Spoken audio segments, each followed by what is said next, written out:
Tinapang bangus sa kawali, ganito kami magtinapa sa bahay. Pag ganito ang ulam, taob na naman ang kaldero. Sira na naman ang diet ko, charot. At itong part na ito ng bangus ang pinaka-paborito ko. Sarap talaga. Umpisahan na nga natin. At dito, meron tayong bangus, syempre. At lagyan lang natin ito ng tubig na sakto na nakalubog ang bangus. Lagyan lang natin ng minced garlic.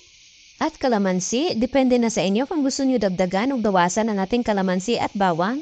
At lagyan din natin ito ng asin. Imamarinate muna kasi natin itong ating bangus para talagang manuot ang lasa ng ating mga sangkap. Marinate lang natin ito ng mga 3 oras.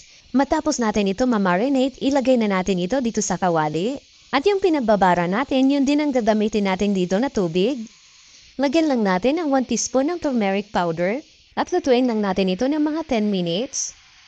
After 10 minutes, hanguin na natin ito at ilagay lang natin ito sa metal rack para talagang matanggal ang mga eksis na tubig. At i-mix muna natin ang pampausok. Maglagay lang ng 1/4 cup ng bigas at 2 tablespoon ng asukal.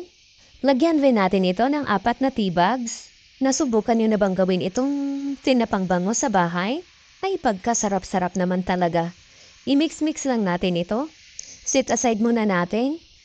At dito sa ating kawali, lagyan lang natin ito ng aluminum foil. Para hindi tayo mahirapan maglinis nitong ating kawali. At ilagay na natin ang na-mix natin kanina na pampausok. Lagyan lang natin ito ng metal rack. At pausukan lang po natin ito ng mga 30 minutes. Ayan, at after 30 minutes, ang ganda ng kulay ng ating bangus.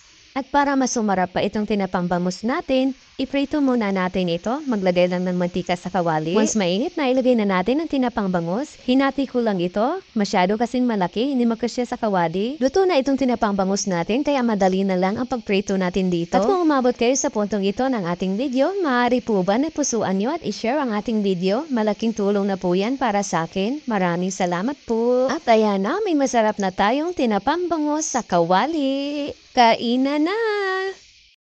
Kung nag-crave kayo ng tinapang bangus, subukan nyo itong recipe natin. Napakadali lang ito gawin at siguradong malinis dahil tayo mismo ang gumawa. Maraming salamat hanggang sa susunod po!